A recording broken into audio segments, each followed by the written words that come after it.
कृष्णाय वासुदेवाय हरे परमात्मने प्रणतः कलेशनाशाय गोविंदाय नमो नमः। पितृपक्ष की कथा, अश्वनी मास के 7वें अध्याय की कथा। बहुत समय पहले की बात है। एक गांव में एक धनवान ब्राह्मण रहता था। उसके पास धन, अनाज और ज़मीन की कोई कमी नहीं थी, लेकिन उसमें दान, धर्म और अतिथि सत्कार का भाव नहीं था। वह ये सोचता, मैंने मेहनत से धन कमाया है, इसे क्यों किसी और को दूं। वह हर समय धन के ही लालच में लगा रहता, ना तो दान पुण्य करता था और वह पूजा पाठ में भी उसका इतना मन नहीं था।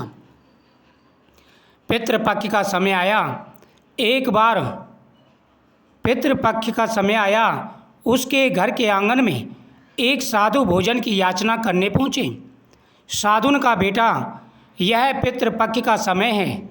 जो इस समय दान और भोजन कराता है उसके पितरों को तृप्ति मिलती है, वंश सुखी होता है और जीवन में आ रहे सारे कष्ट दूर हो जाते हैं। मुझे थोड़ा सा अन्न दो।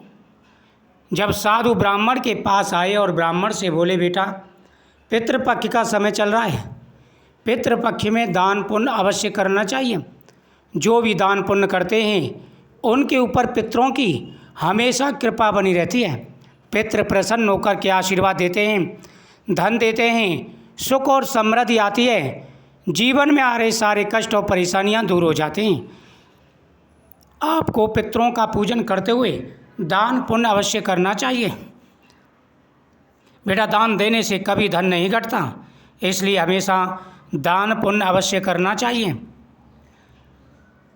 ब्राह्मण ने क्रोध में कहा, मैंने अपने पितरों के लिए तर्पण कर दिया है, अब साधु को खिलाने से क्या लाभ। जाओ यहाँ से, मैं किसी के लिए अन्न नहीं दूंगा। जब साधु ने उससे अन्न की याचना की, भोजन की याचना की, तो वह बोला, मैंने पितरों के लिए तर्पण दे दिया है, तर्पण काफ़ी है, किसी को धन देने की आवश्यकता नहीं, भोजन कराने की आवश्यकता नहीं। साधु महाराज, किसी और से लीजिए, यहाँ से जाइए। साधु ने शांत भाव से उत्तर दिया, बस तुमने तर्पण किया है, परंतु बिना ब्राह्मण और अतिथि को भोजन कराए पितरों को तृप्ति नहीं मिलती। यह शास्त्रों का नियम है। यदि तुम अतिथि का अपमान करोगे तो पितृ भी अप्रसन्न हो जाएंगे और तुम्हारे ऊपर पितृदोष लग जाएगा। जब उसने साधु का तिरस्कार किया तो साधु ने कहा, बेटा, तर्पण करना तो अच्छी बात है, लेकिन तर्पण के साथ साथ ब्राह्मणों को भोजन कराना चाहिए, अतिथि सत्कार करना चाहिए। अगर आप अतिथि सत्कार नहीं करोगे, ब्राह्मणों को भोजन नहीं कराओगे, तो तुम्हारे पितृ भी आप प्रसन्न हो जाएंगे, क्रोधित हो जाएंगे और तुम्हारे ऊपर पितृदोष लग जाएगा। परंतु ब्राह्मण ने उनकी बात नहीं मानी और उन्हें भगा दिया। इससे पितृ नाराज हो गए। उस रात ब्राह्मण के स्वप्न में उसके पितृ प्रकट हुए और बोले, दुखी होकर के कहने लगे, पुत्र, तुमने साधु का अपमान किया है, इसलिए हमें तर्पण का फल नहीं मिला। पितृपक्ष में साधु और ब्राह्मण को भोजन कराना ही वास्तविक तर्पण है।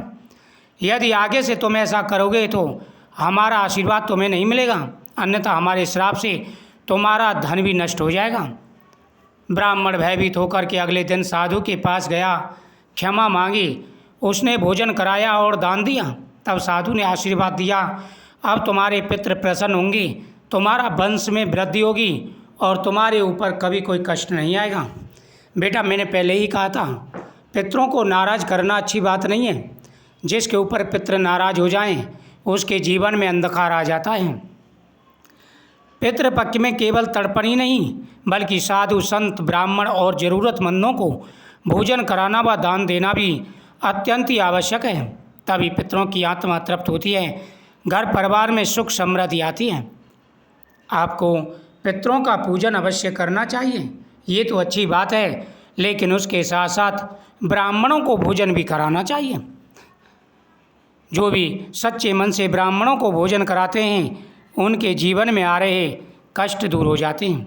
उनके ऊपर पितृ हमेशा प्रसन्न रहते हैं। धन, दौलत, सुख, समृद्धि सब कुछ आता है। पितृपक्ष में प्रतिदिन पितरों के नाम से तर्पण करें, पितरों के नाम से दान पुण्य करें, उसके साथ साथ पितरों का आशीर्वाद भी ले तो हर मनोकामना पूरी हो जाती है। धन बढ़ता है, सुख समृद्धि बढ़ती है, जीवन में आ रहे सारे कष्ट और परेशानियां दूर हो जाते हैं। पितृपक्ष में दीपदान, अन्न का दान, पितरों को तर्पण देना, ये सभी पितरों को प्रसन्न करते हैं। पितृ प्रसन्न होते हैं, आशीर्वाद देते हैं, जीवन के सारे कष्टों को हर लेते हैं। इसलिए सभी को प्रसन्नतापूर्वक पितरों का पूजन अवश्य करना चाहिए। ओम पितृदेवता